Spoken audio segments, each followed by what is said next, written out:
Ladies and gentlemen, joining the Morning Hustle, we got a bona fide queen on the line doing queen things. You just saw her get busy a couple weeks ago in the Versus battle, and she got one of the hottest albums on the street right now called B7. One time for Brandy Norwood. Hey. Good morning, Good beloved. morning. Now, once again, congratulations to the work you put in on the Versus battle. Very well Thank you done. very much. I appreciate that. I really do. It's a lot of fun. And y'all broke records. We were all tuned in for that. Like it was just a great show. Did you really like it? It was almost like being at the flyest Grammy after party in the world. Like everybody was in the chat.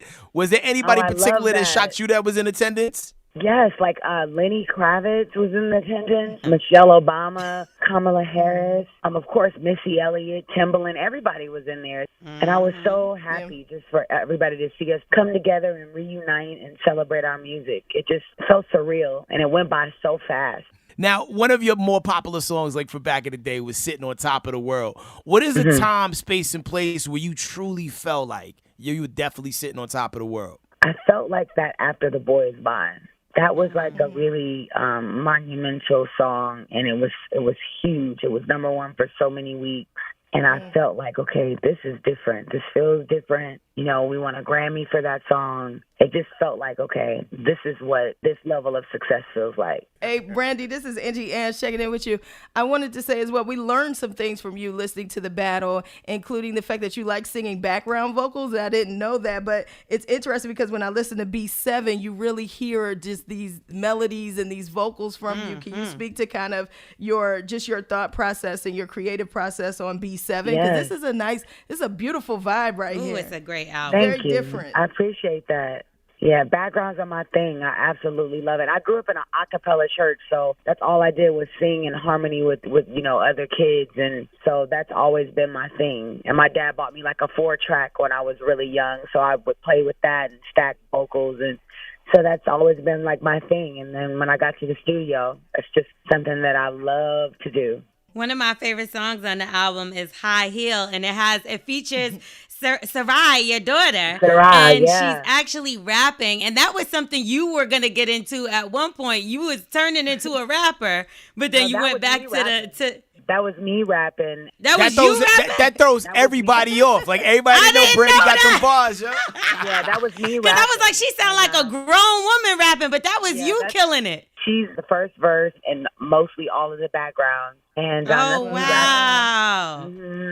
Yo, but no, we're really loving the album, and there's so much to unpack. It's classic Brandy tonality, but with futuristic sounds. Like, the levels of harmonies and vocals and just tonality on like No Tomorrow, which is probably like one of the most catchy joints to me. Just the way you be riding. Like,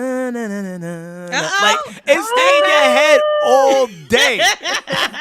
You might got to throw him on a background. I don't know. I'm terrible. That's very sweet for you to know that and to sing that melody. That just like touched my heart, because that's a song that I wrote from start to finish. And it's like, with this album, I had a chance to really write my story and come up with my own melodies. And so for you to sing that, it's just like, my little day is made. It hasn't even started yet. Glad we can help. Now, Brandy, Netflix recently picked up Moesha for the reboots, and everybody has been loving it. But in the beginning, there was a little bit of backlash towards your dad on the show, and they said he was a bit toxic.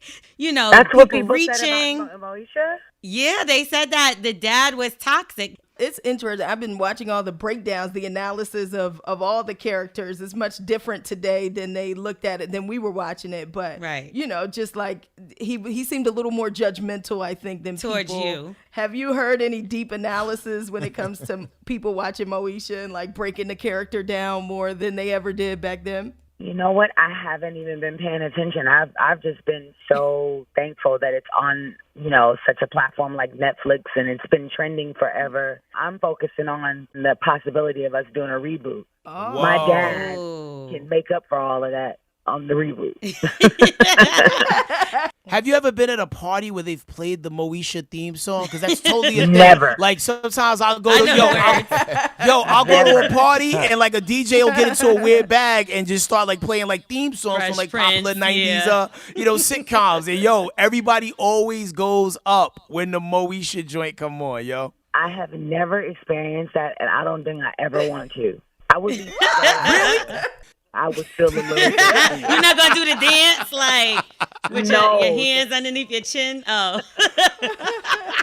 Did you see, I hate to bring up negativity, but I seen that Thea Vidal, she had something to say when the Versus battle came up. She was like, basically, I'm rooting for Monica. Did she have like an altercation with you and your mom back in the day? She didn't have an altercation. I would just have to say that, Thea didn't really treat me the way I deserved to be treated. I was a child. I respected her and I loved being on her show. I felt like that was like the stepping stone to get to my music career. And I think, maybe she's just a little bit bitter because I haven't seen her do a lot since then.